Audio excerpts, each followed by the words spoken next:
السلام علیکم ورحمۃ اللہ وبرکاتہ۔ بسم اللہ والحمد للہ والصلاة والسلام علی رسول اللہ، اما بعد۔ سنن ابی داود حدیث نمبر 96۔ امام ابو داود رحمہ اللہ نے اس پر باب قائم کیا ہے اور اس باب میں ایک ہی حدیث لائے ہیں۔ باب الاسراف فی الوضو، وضو کے پانی میں اسراف کا بیان، فضول خرچی کا بیان، زیادتی کا بیان کہ وضو میں پانی ضائع نہیں کرنا، پانی جتنا حسب ضرورت ہمیں چاہیے اتنا ہی استعمال کرنا ہے۔ ویسے تھوڑے سے پانی سے ہم وضو کر سکتے ہیں، کبھی تجربہ تو کریں۔ رسول اللہ صلی اللہ علیہ وسلم تو ایک مد پانی میں وضو کر لیا کرتے تھے، ہم نے حدیث پڑھی، آج ہی پڑھی۔ تو اپنے وضو کی ٹوٹی کے نیچے برتن رکھ لیں، شروع سے لے کر آخر تک جتنا پانی ہمارا ضائع ہوتا ہے اس پانی سے 10 لوگ وضو کر لیں، اتنا پانی ضائع ہوتا ہے کہ 10 بندے آسانی کے ساتھ وضو کر سکتے ہیں۔ اللہ اکبر۔ بہرحال چھوٹی نعمت، بڑی نعمت، ہر نعمت کی ہمیں قدر کرنی ہے، اور پانی تو نعمتوں میں سے اللہ اکبر بہت بڑی نعمت ہے۔ سنن ترمذی میں ایک صحیح حدیث ہے، رسول اللہ صلی اللہ علیہ وسلم نے فرمایا قیامت والے دن سب سے پہلے ٹھنڈے پانی کا سوال کیا جائے گا، ٹھنڈے پانی کا۔ یہ سنن ترمذی میں صحیح حدیث ہے، یعنی نعمتوں میں سے سب سے پہلے ٹھنڈے پانی کا سوال کیا جائے گا، یہ مطلب ہے۔ نعمتوں میں سے، عبادات میں سے نماز کا سب سے پہلے سوال کیا جائے گا، اور دیگر بھی احادیث ہیں۔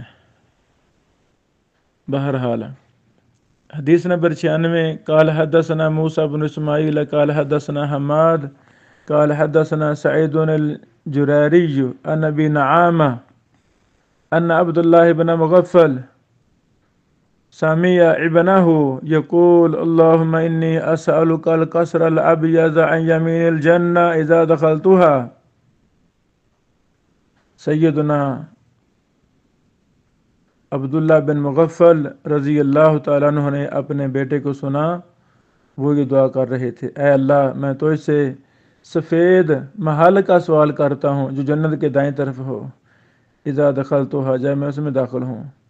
فقال تو سیدنا عبداللہ بن مغفل نے کہا اے بنیہ، اے بیٹے، صلی اللہ الجنہ، تو اللہ تعالیٰ سے جنت کا سوال کر، وتعوذ به من النار، اور اللہ تعالیٰ سے جہنم سے پناہ مانگ، اللہ جہنم سے محفوظ فرما۔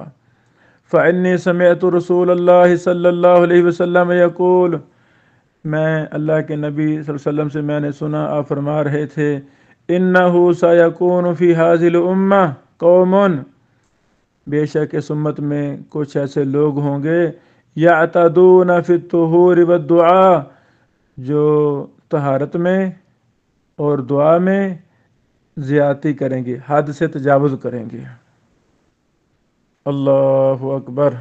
سب سے پہلی بات، یہ حدیث صحیح ہے، اس کے سارے راوی ثقہ ہیں، صحیح مسلم کے راوی ہیں، ابو نعامہ کے ماں سوا۔ ابو نعامہ کا نام قیس بن عبایہ الحنفی الرومانی ہے، اور یہ بھی متفقہ طور پہ ثقہ ہیں۔ اللہ اکبر۔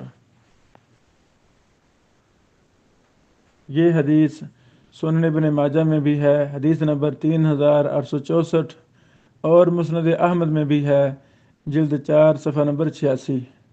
شیخ البانی رحمہ اللہ نے سنن ابی داود مفصل میں اس حدیث پر دراسہ کیا ہے، اور یہ حدیث صحیح ہے الحمدللہ۔ یہاں بڑی زیادہ باتیں ہیں، جو عدم توجہ کی وجہ سے ہم امت مسلمہ سستی کا شکار ہیں۔ پہلی بات، توجہ کریں، آج ہماری دعائیں کیسی ہیں؟ دعا مانگتے کیوں نہیں؟ دعائیں مانگنی چاہیے۔ سفر میں، حضر میں 1 منٹ ملے، 10 منٹ ملیں، 24 گھنٹے، الرجوع الی اللہ، اللہ سے مانگنا یہ بڑا ضروری ہے، یہ عبادت ہے۔ جیسے ہم نماز کے لیے وقت نکالتے ہیں، الحمدللہ ہمیں دعا کے لیے بھی وقت نکالنا چاہیے۔ سنت کے مطابق دعا جو عبادت ہے سنت کے مطابق ہونی چاہیے۔ تو دعا میں تجاوز، اس حدیث میں جو صحابی کے بیٹے نے دعا میں کیا مانگا؟ اللہم انی اسألک القصر الابیض عن یمین الجنہ اذا دخلتها، اللہ جی جب میں جنت میں داخل ہوں تو دائیں طرف، جنت کے دائیں طرف سفید محل کا میں سوال کرتا ہوں۔ اب سوچا جائے اس میں کیا تجاوز ہے؟ اللہ اکبر، اس میں کیا تجاوز ہے؟ بات تو صحیح ہے، اللہ جی سفید محل چاہیے جنت میں اور جنت کے دائیں طرف چاہیے، یعنی فی البدی اگر ہم سوچیں تو یہ صحیح ہے، اس میں کوئی زیادتی وغیرہ ہے نہیں۔ اللہ اکبر، جب یہ دعا ایک صحابی نے اپنے بیٹے سے سنی تو وہ صحابی تو اس دعا کو یعتدون میں شمار کر رہے ہیں کہ یہ حد سے تجاوز کرنا ہے، اور سمجھا رہے ہیں بیٹا ایسے نہیں جنت کا سوال کرنا، ای بنی صلی اللہ الجنہ، اللہ تعالیٰ سے جنت کا سوال کرنا ہے بس۔ اللہ اکبر، جنت کا ہر محل ہی باکمال ہے، جنت کی ہر گلی ہی باکمال ہے، جنت کی ہر چیز ہی باکمال ہے۔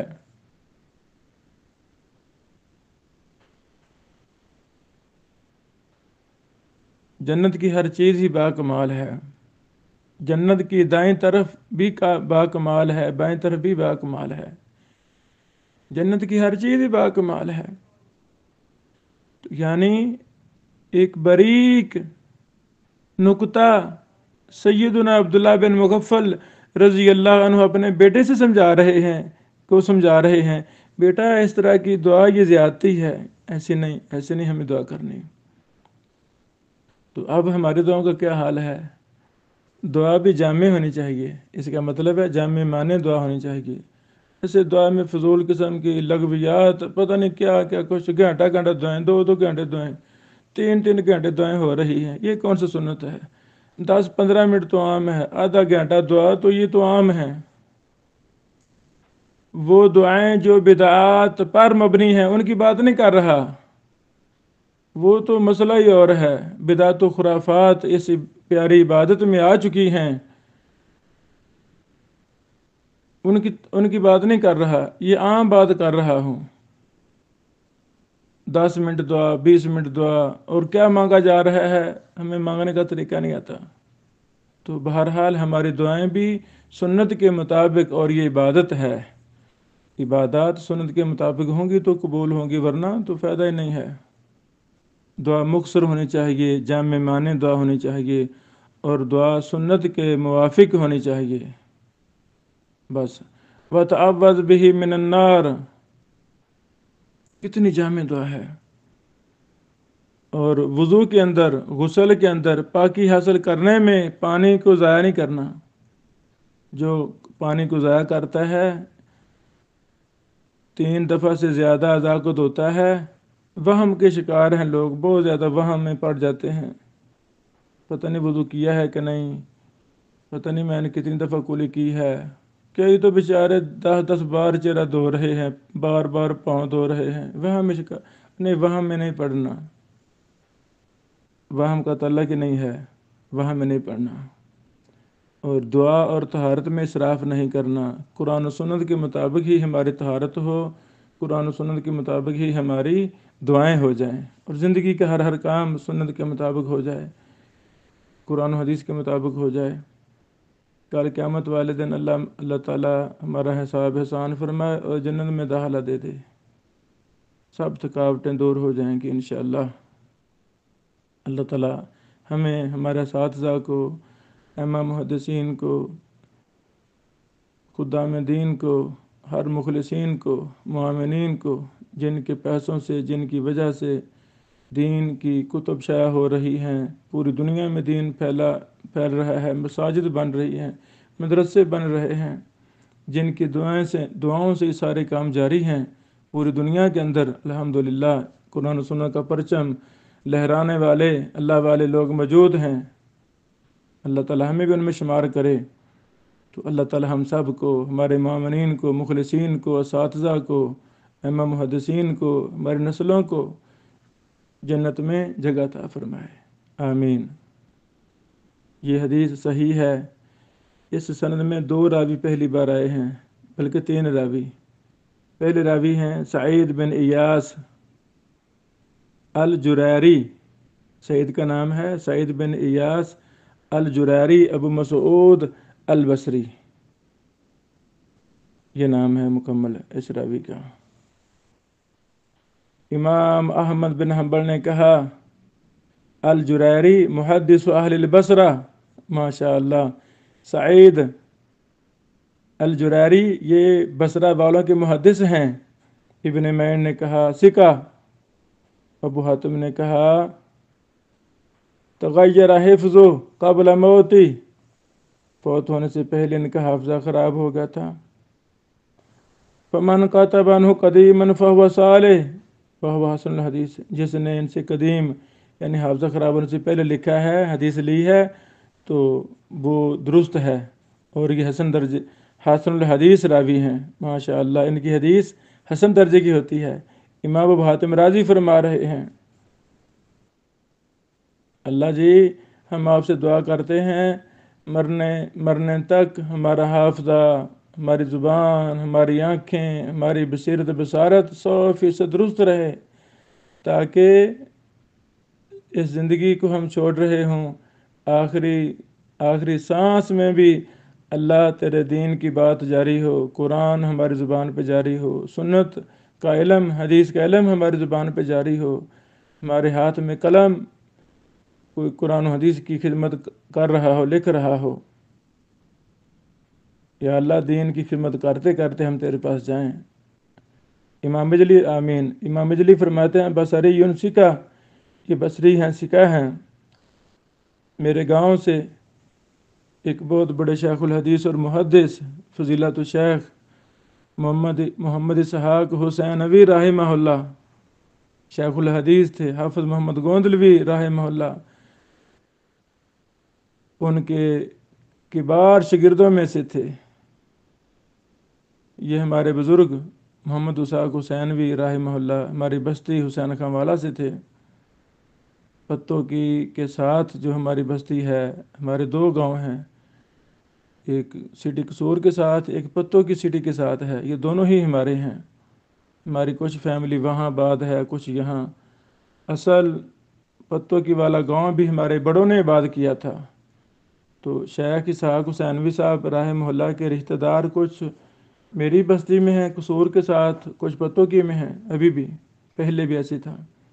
بہرحال یہ ہمارے گاؤں کے شیخ الحدیث اور محدث اسحاق حسینوی رحمہ اللہ بڑی کتابیں لکھیں، بڑے عظیم انسان تھے۔ جامعہ مامو کانجن کا مدرسہ پرانا، عبداللہ صوفی صاحب عبداللہ رحمہ اللہ کا ادارہ، اس کو آباد کرنے میں انہی کا کردار تھا۔ پھر جامعہ شیش محل روڈ پر غزنوی خاندان کا ادارہ، اس میں تو 40 سال ہمارے بزرگوں نے صحیح بخاری پڑھائی، 40 سال۔ جب فوت ہو رہے ہیں تو شیخ الحدیث اسحاق حسینوی رحمہ اللہ کے سینہ پر صحیح بخاری پڑھی ہوئی تھی، یعنی آخر دم تک صحیح بخاری سے رابطہ۔ آخر دم تک قرآن و سنت سے رابطہ، پڑھ رہے پڑھا رہے۔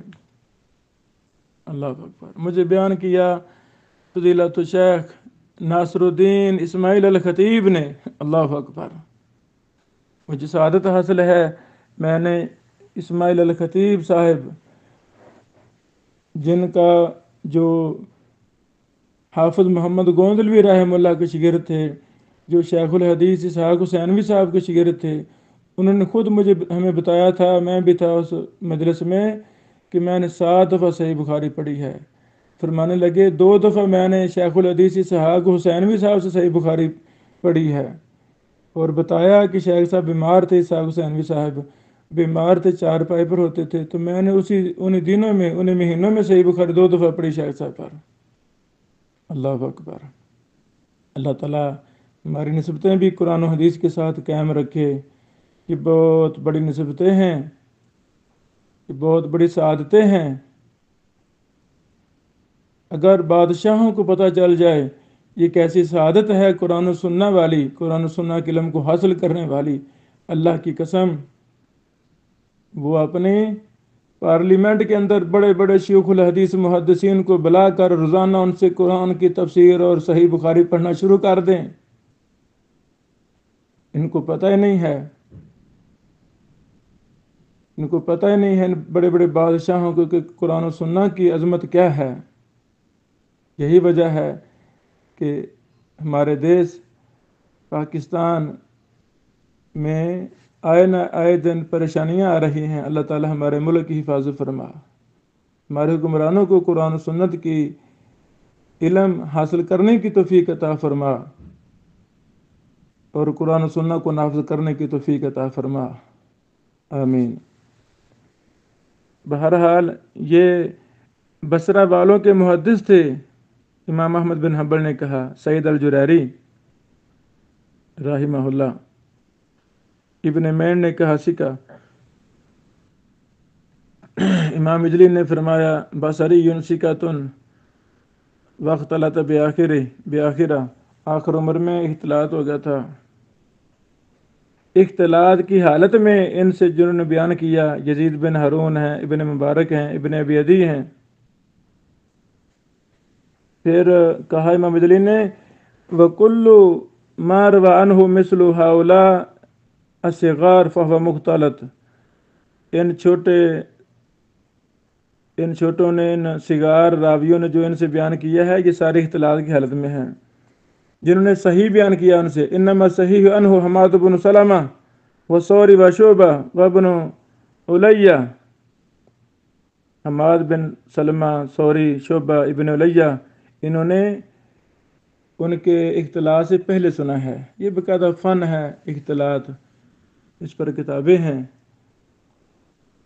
زمانہ طالب علمی میں الکواکب النیرات ابن کیال رحمہ اللہ کی صرف اسی مسئلے پر کتاب ہے۔ یہ کتاب نیٹ پر ہے، عام ہے، اس کو دیکھیں پڑھیں، بڑی کمال کتاب ہے۔ اس کا میں نے خلاصہ نکالا زمانہ طالب علمی میں، مرکز تربیہ میں، پھر مزید اضافے کیے، یعنی فلاں شیخ نے اختلاط سے پہلے فلاں نے بیان کیا، اختلاط سے بعد میں فلاں نے بیان کیا، تو پھر ہم نے کچھ اور تھوڑے بہت مطالعہ کر کے اس میں اضافے کیے۔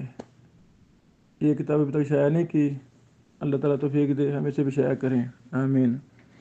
اگلے راوی ہیں ابو نعامہ بفتح نون، نون پر زبر پڑھنی ہے۔ ان کا نام تھا قیس بن عبایہ البصری الحنفی، حنفی نہیں الحنفی، نون پر زبر پڑھنا ہے۔ یہ امام ابو حنیفہ رحمہ اللہ کے پیروکاروں میں سے نہیں تھے، بلکہ یہ قبیلہ ہے، اس کی طرف نسبت ہے الحنفی۔ اس میں بھی تفصیل ہے، یہ قبیلہ کہاں سے تھا وغیرہ وغیرہ۔ خلاصہ یہ ہے یمامہ میں یہ قبیلہ آباد تھا۔ اس کی ساری تفصیلات وہ ہم نے اپنی کتاب آثار اعجاز و طراف میں، آثار صحابہ و محدثین میں یہ تفصیل لکھی ہے۔ اللہ تعالیٰ نے یمامہ کے خاندانوں سے، مسیلمہ کذاب کے خاندانوں سے اللہ تعالیٰ نے بڑے بڑے امام محدثین پیدا کیے، الحمدللہ۔ یہی یمامہ تاریخ کا ایک بہت بڑا سنت کا مرکز تھا۔ اس دور میں 4 بڑے بڑے ائمہ تھے جن پر حدیث گھومتی تھی، ان میں سے ایک یمامہ کا محدث امام یحییٰ بن ابی کثیر تھے۔ جب تک محدثین یمامہ میں آ کر الریاض کے ساتھ یمامہ یہاں کر حدیث نہیں پڑھ لیتے تھے، وہ اپنے علم کو نامکمل سمجھتے تھے۔ محدثین کہا کرتے تھے کہ حدیث 4 پر گھومتی ہے، ایک ان میں سے یمامہ کے محدث کا نام لیتے تھے۔ اللہ اکبر! یمامہ میں کس کس محدث نے جہاں خدمت دین کا کام کیا، ایک لمبی تفصیل ہے، وہ ہم نے اللہ کی رحمت اور توفیق سے پچھلے سال کے دورہ میں وہ ہم نے ساری تفصیل لکھ دی اپنے طریق میں۔ اللہ تعالیٰ سے بھی توفیق شائع کرنے کی توفیق عطا فرمائے، آمین۔ بہرحال یہ ابو نعمہ کے بارے میں امام ابن معین نے کہا، سکہ ابن حبان نے سکات میں ذکر کیا ہے، ابن عبد البر نے ان کو سکہ کہا، ہوا سکۃ عند جمیعہم۔ اللہ اکبر! تو یہ تہذیب و تہذیب جلد 8 صفحہ نمبر 401 میں تفصیل آپ دیکھ سکتے ہیں۔ ابن سے مراد سعید، بعض نے کہا زیاد، یعنی سیدنا عبداللہ بن مغفل کا بیٹا کون تھا؟ ان کا نام تھا سعید یا زیاد۔